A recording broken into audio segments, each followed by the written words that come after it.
Malapit na raw makita sa eGov app ang mga paglabag sa No Contact Apprehension Policy o NCAP. Inaayos na yan ng Department of Information and Communications Technology o DICT.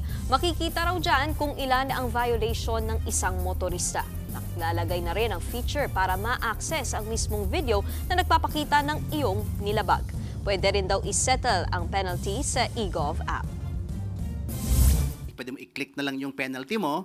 At meron na rin itong notification na rin po ito, no? Na sasabihin niya na, may violate. Meron ka ma-receive na text message din na, nag-violate ka. Nag-meeting na po kami sa MMDA.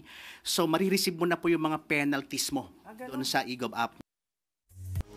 Mga kapatid, may Los Baños po. Huwag magpahuli sa mga balita at impormasyong dapat ninyong malaman.